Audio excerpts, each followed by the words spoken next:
สินส่วนตัวยุพินอยู่สมุทรสาครพี่มาเจอคนงา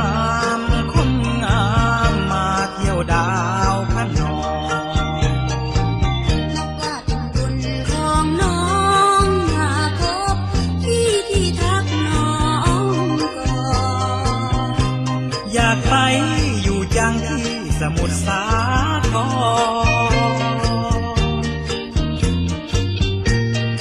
พี่ว่าวอนพูดมากลัวไม่จริงพี่ทำนาปลูกข้าวรักน้องสาวแก้มเรือน้องเป็นสาวนาหนุ่มนาข้าวไม่ทอดทิ้งถ้าพี่จะไปขอพ่อจะว่ายังไงน้องสุดแสนดีใจถ้าพี่ไปขอน้องจริงหนุ่มนาข้าวรับรองไม่ทอดทิ้งถ้ารักน้องจริงอย่าทิ้งสาวนา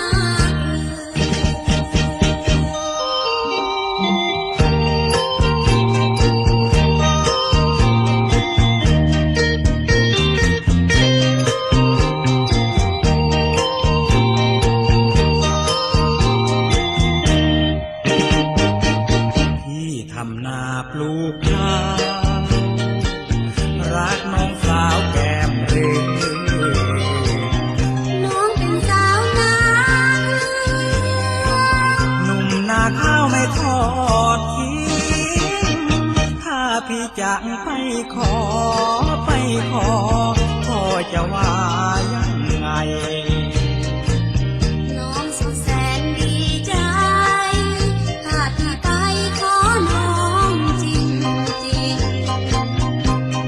หนุ่มนาข้าวรับรองไม่ทอดทิ้งถ้ารักน้องจริงอย่าทิ้งสาวนา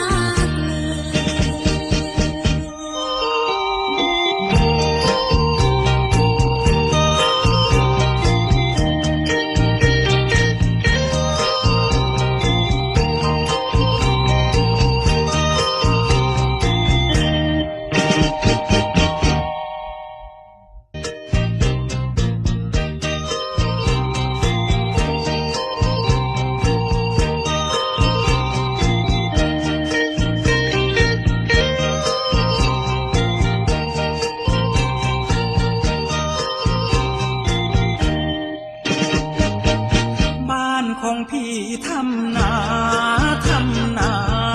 ปลูกข้าวทุกมื้อน้องก็ทำนาเกลือขายเกลือนั้นซื้อข้าวกินบ้านของพี่อยู่ที่กาฬสินธุ์ส่วนตัวยุพินอยู่สมุทรสาครพี่มาเจอคนงามมาเที่ยวดาวพะนองนับว่าเป็นบุญของน้องมาพบพี่ที่ทักน้องก่อนอยากไปอยู่จังที่สมุทรสาคร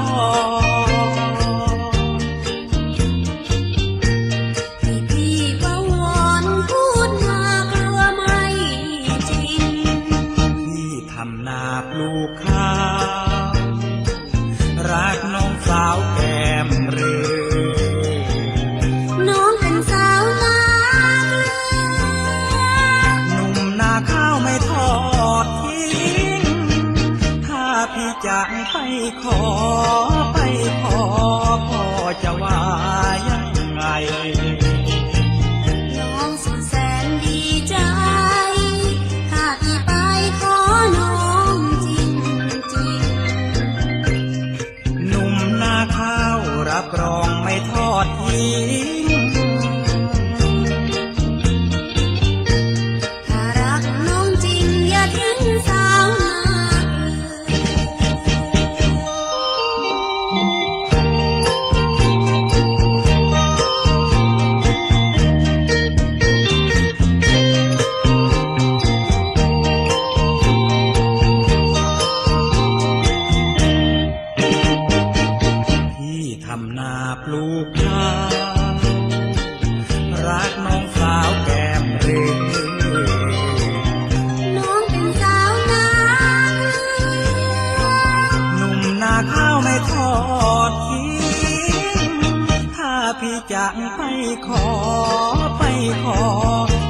จะว่ายังไงน้องสุดแสนดีใจถ้าที่ไปขอน้องจริงจริงหนุ่มนาข้าวรับรองไม่ทอดทิ้งถ้ารักน้องจริงอย่าทิ้งสา